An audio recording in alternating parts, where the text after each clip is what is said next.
24-এর ঐতিহাসিক জুলাই গণঅভ্যুত্থানে আহত ও নিহত পরিবারগুলোর প্রতি আমরা গভীর শ্রদ্ধা এবং সহানুভূতি প্রকাশ করছি। জাতীয় ঐক্যমত্য কমিশন ইতিমধ্যেই জুলাই সনদ প্রণয়নের লক্ষ্যে গত ফেব্রুয়ারি থেকে কাজ করছে। রাজনৈতিক দলগুলোর সঙ্গে প্রথম এবং দ্বিতীয় পর্যায়ের আলোচনার মধ্যে দিয়ে বেশ কিছু গুরুত্বপূর্ণ বিষয়ে ইতিমধ্যেই ঐক্যমত্য হয়েছে। আমরা আশা করছি যে বাকি দিনগুলোর সংলাপে আরও কয়েকটি মৌলিক বিষয়ে ঐকমত্য প্রতিষ্ঠিত হবে এবং জুলাই মাসের মধ্যেই একটি জাতীয় সনদ প্রণয়ন করা সম্ভব হবে। আজকে আলোচনায় প্রধানত আমরা তত্ত্বাবধায়ক সরকার ব্যবস্থার বিভিন্ন দিক নিয়ে আলোচনা করেছি। আপনারা জানেন যে সমস্ত রাজনৈতিক দলই এই ব্যাপারে একমত যে নির্বাচনকালীন তত্ত্বাবধায়ক সরকার ব্যবস্থা পুনঃপ্রতিষ্ঠা করতে হবে, যার অর্থ হচ্ছে যে নির্বাচনকালীন তত্ত্বাবধায়ক সরকার ব্যবস্থা পুনঃপ্রতিষ্ঠার জন্য সংবিধানের 123 অনুচ্ছেদের 3 উপ অনুচ্ছেদ সংশোধন করতে হবে এবং সংশোধিত ভাষ্য হবে ত্রয়োদশ সংশোধনীর বিধান, যা পঞ্চদশ সংশোধনীর মাধ্যমে পরিবর্তিত হয়েছিল। যার অর্থ হচ্ছে যে সংসদ বহাল থাকা অবস্থায় নির্বাচন করার যে ব্যবস্থাটি ছিল সেটা বাতিল করে ত্রয়োদশ সংশোধনীর মাধ্যমে যে ব্যবস্থা প্রতিষ্ঠিত হয়েছিল আমরা সেখানে ফিরে যাওয়ার ব্যাপারে একমত হয়েছি। যে ওই জায়গায় যদি নির্বাচনকালীন তত্ত্বাবধায়ক সরকার প্রতিষ্ঠা করতে হয়, যে বিষয়ে আমাদের সকলের একমত আছে, সেই জায়গায় যেতে হলে আমরা 123-এর 3 অনুচ্ছেদ সংশোধন করতে হবে। ত্রয়োদশ সংশোধনের মধ্যে দিয়ে যে ব্যবস্থা তৈরি করা হয়েছিল সেখানে ফিরে যেতে হবে। আজকে নির্বাচনকালীন তত্ত্বাবধায়ক সরকার নিয়ে দীর্ঘ আলোচনা হয়েছে। দিনের অধিকাংশ সময় নির্বাচনকালীন তত্ত্বাবধায়ক সরকার গঠন প্রক্রিয়ার বিষয়টি, বিশেষত তত্ত্বাবধায়ক সরকারের প্রধান অর্থাৎ প্রধান উপদেষ্টা নিয়োগের বিষয়টাই আলোচিত হয়েছে। বিভিন্ন রকম প্রস্তাব ছিল।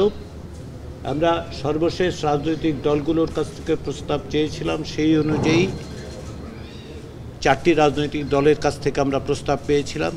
সেগুলো হচ্ছে বিপ্লবী ওয়ার্কার্স পার্টি, বাংলাদেশ জাতীয়তাবাদী দল, ন্যাশনাল সিটিজেন্স পার্টি এবং জামায়াত ইসলামীর পক্ষ থেকে।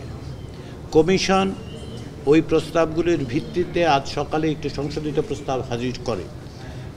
অধিকাংশ দল মনে করেছে যে এই সংশোধিত প্রস্তাবের মধ্যে গত কয়েকদিনের আলোচনার বিষয়গুলি প্রতিফলিত হয়েছে। একই সঙ্গে রাজনৈতিক দলগুলোর পক্ষ থেকে যেসব প্রস্তাব দেওয়া হয়েছিল সেগুলোকে সমন্বিত করা সম্ভব হয়েছে।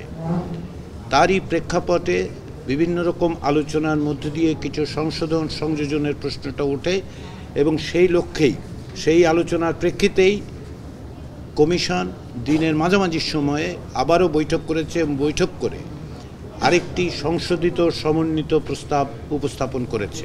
অ্যান্টিব্যাকটেরিয়াল অ্যাডিটিভ যুক্ত সেরা ওয়াটার ট্যাঙ্ক বিশুদ্ধ পানিতে ব্যাকটেরিয়া জন্মাতে দেয় না।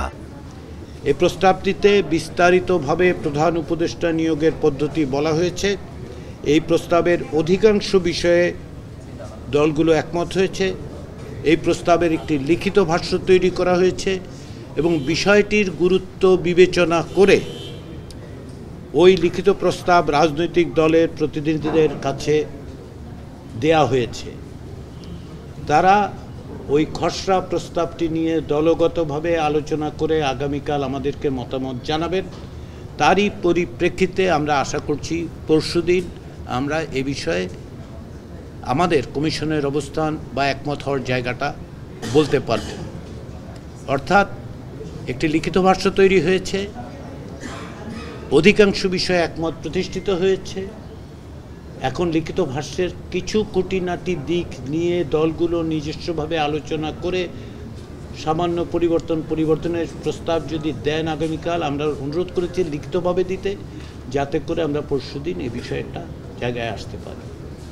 আপনারা সকালের দিকে আমি কমিশনের পক্ষ থেকে আরেকটি বিষয় অবহিত করেছি আপনাদের, সেটা হচ্ছে উচ্চকক্ষের বিষয়। উচ্চকক্ষের বিষয়ে একাধিক দিন আলোচনা হয়েছে। উচ্চকক্ষের বিষয়ে যে প্রস্তাব, সে প্রস্তাবে উচ্চকক্ষ প্রতিষ্ঠা নিয়ে কোনো ভিন্ন মত নেই।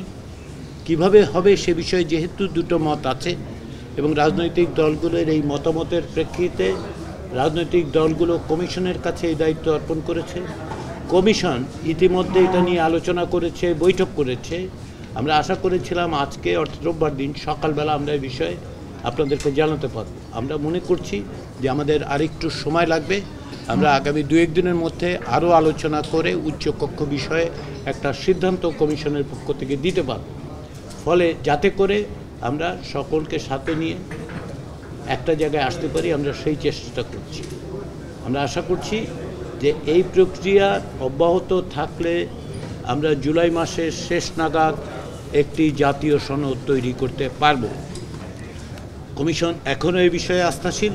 কমিশন এখনও মনে করছে যে এই প্রক্রিয়া অব্যাহত রেখে রাজনৈতিক দলগুলোর সহযোগিতা অব্যাহত থাকলে, যে জন্য আমি বারবার রাজনৈতিক দলগুলোকে ধন্যবাদ জানিয়েছি কমিশনের পক্ষ থেকে, এবং আমরা মনে করি আমরা জুলাইয়ের শেষ নাগাদ 31শে জুলাইয়ের মধ্যে একটি জাতীয় সনদ স্বাক্ষর করতে পারব। সেই আস্থা এবং বিশ্বাস আমাদের আছে। আমি আবারও আপনাদের সবাইকে ধন্যবাদ জানাচ্ছি।